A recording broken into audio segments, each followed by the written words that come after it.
Scientists using a space satellite have begun studying planets with conditions similar to those on Earth, potentially suitable for the development of life. After some time, they managed to find such a planet. A decision was made to send a powerful signal in the direction of this planet. The planet was named Planet G. One of the young specialists remarked that if guests from that planet were to come to Earth, it would be like the meeting of Columbus and the Native Americans. Except this time, humans would play the role of the Native Americans. The events take place in Hawaii, where satellite antennas are located for transmitting the signal. In a bar, two brothers are celebrating a birthday.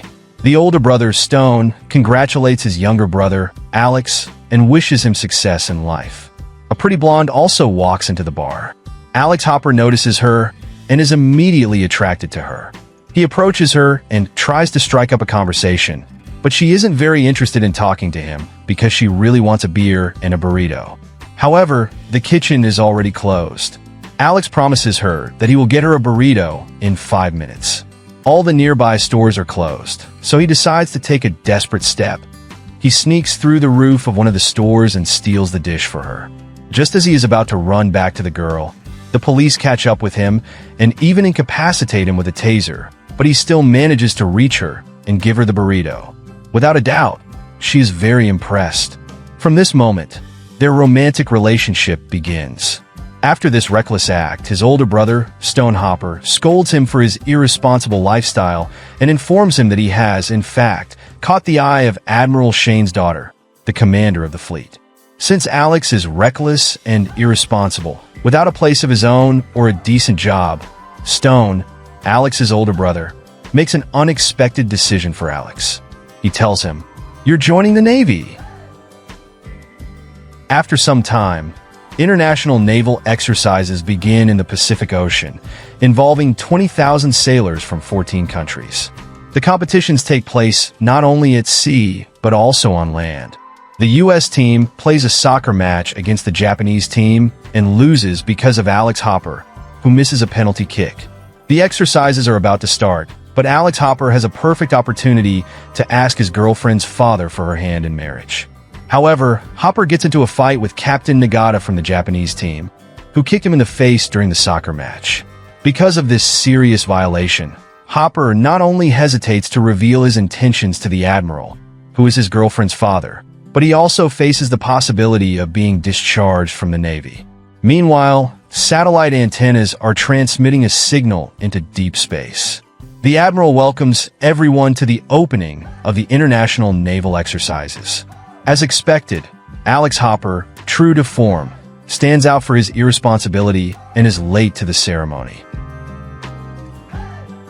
The exercises have begun, and all the warships head out into the open ocean to carry out their assigned combat missions. Alex's girlfriend, named Samantha, or Sam, works at a rehabilitation center for former military personnel who became disabled during their service. She has been assigned to work with a veteran named Nick, who lost his legs. They set off on a hike into the mountains. Meanwhile, a strange object is flying toward Earth, and as it approaches the planet, it splits into 5 separate parts. Naturally, these objects do not go unnoticed by people. It becomes clear that the objects are heading toward the location from which the signal is being transmitted.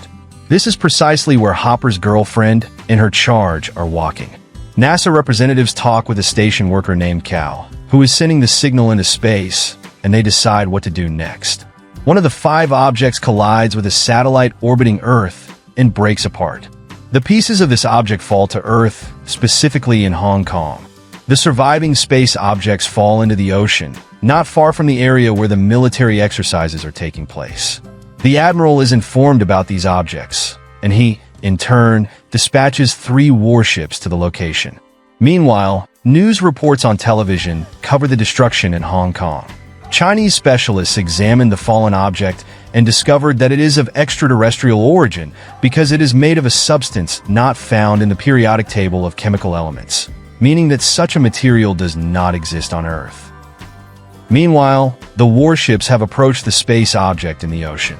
The military is puzzled because nothing appears on the radar, yet visually, the object is right in front of them at a fairly close distance. To learn more about the strange object, it is decided to send a boat. The soldiers are bewildered.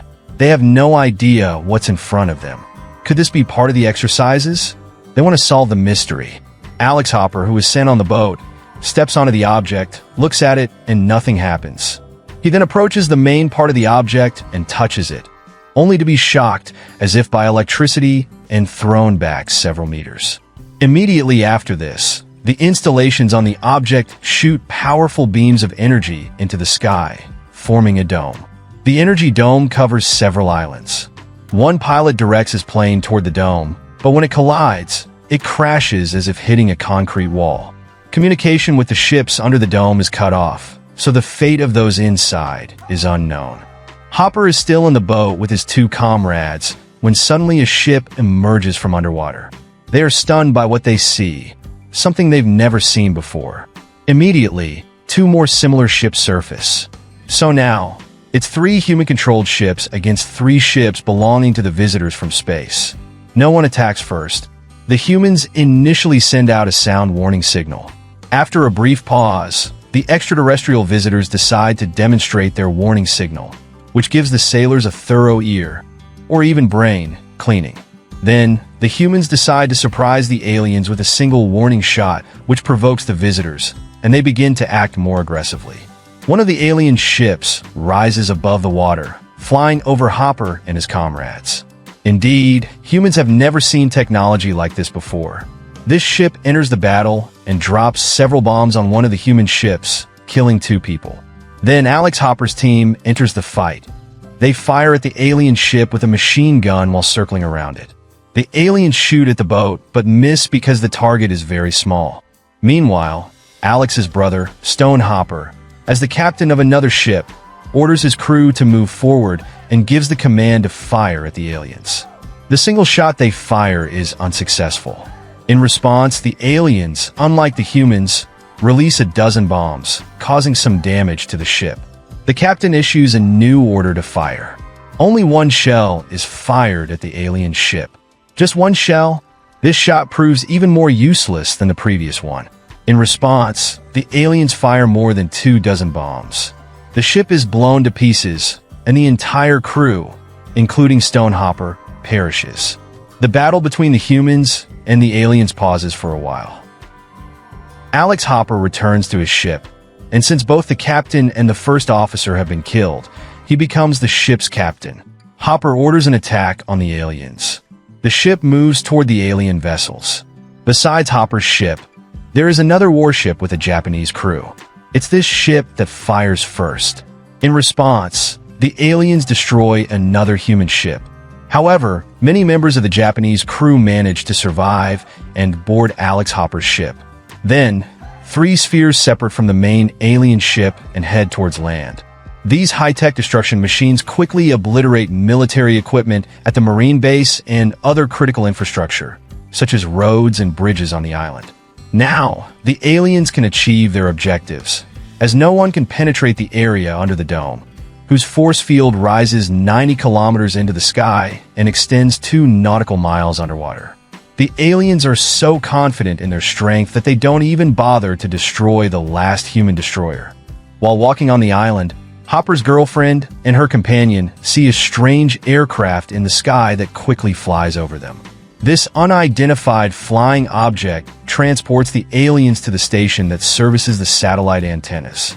At the same time, the police inform the girl and the former soldier that aliens have attacked the island, so they need to get down from the mountain as quickly as possible. Soon after, these police officers are killed by the aliens. But the former soldier, Lieutenant Colonel Nick Canales, which is the name of Hopper's girlfriend's companion, heads in the direction where the aliens flew. On the ship, Hopper and some crew members inspect one of the aliens. This alien was found by Hopper's crew members. He was unconscious, apparently thrown into the water when one of the alien ships crashed. They removed his helmet and saw the alien's face. Suddenly, the alien regained consciousness and grabbed Hopper by the head. At that moment, Hopper somehow saw how these aliens were conquering other planets. He saw their weapons in action and the destructive power of these weapons. He saw bombs with immense, destructive force falling on one of the planets. The alien tries to stand up, but the people attempt to restrain him. Suddenly, an explosion occurs, destroying one wall of the room where the alien, Alex Hopper, and some sailors are located. The aliens enter the room and take their comrade. Without harming anyone, they leave in their aircraft. After the vision that the alien showed Hopper, he said, "We will be forced to move to another planet." One alien remains on the ship with the goal of downloading valuable classified information, but one of the sailors tries to stop him. Then, Hopper appears with an automatic rifle in hand and opens fire, but the exoskeleton armor is too strong. The alien delivers a powerful blow, knocking Hopper off his feet, and is about to finish him off. But Rakes appears and also shoots at the alien, but it's just as ineffective, and she too is knocked down by a powerful strike. Hopper orders her to run to the part of the ship where the control panel for the ship's cannons is located. Hopper himself lures the alien onto the deck. Rakes reaches the control panel and aims the ship's cannon at the alien's head. She fires, and the alien is blown to pieces. The humans finally realize that the aliens are trying to establish communication with their home planet to call for reinforcements and conquer Earth. This is why they covered Hawaii with an energy dome and are working to take control of the satellite antennas and the satellite itself. One of the sailors informs Hopper that the alien's helmet is essentially very dark sunglasses with various technical devices, indicating that they are unable to tolerate sunlight. Hopper plans to use this fact in his battle against the aliens. After some time, Hopper and his companions discuss how to continue the fight against the aliens. In the dark, neither the aliens can see them, nor can they see the aliens. Captain Nagata explains to those present that the enemy can be detected using the alert buoys scattered across the ocean. These buoys transmit information when hit by waves and alert about approaching tsunamis. To make use of them, Nagata suggests switching to the necessary radio frequency to read information from the buoys and thus determine the location of the enemy ship. The first volley doesn't bring the desired result. Meanwhile, Sam and the lieutenant colonel convince Cal, a station employee, to go to the station to retrieve the necessary equipment. This equipment is needed to transmit information about the aliens' plans, as they must prevent them from sending a message. Cal manages to do this, although he almost loses his life when one of the aliens notices him and could have captured him. However, the alien lets Cal go, seemingly not seeing him as a threat. Meanwhile, Hopper's team continues to attack the aliens, but the next volley also fails to achieve any results. Moreover, a second alien ship appears. Now the aliens know the location of Hopper's ship and attack in return, striking from both of their ships. Hopper orders full reverse. The ship abruptly moves backward. The enemy's missiles fly towards the ship. Some fall short of the target, while others are intercepted by the missile defense system. The alien ships continue moving towards Hopper's ship. Nagata takes charge again, this time managing 2 volleys simultaneously. He gives the command, and 4 missiles are launched into the air, 2 aimed at one alien ship and the other 2 at the second. These 2 volleys bring victory. Afterward, Cal contacts Hopper's ship.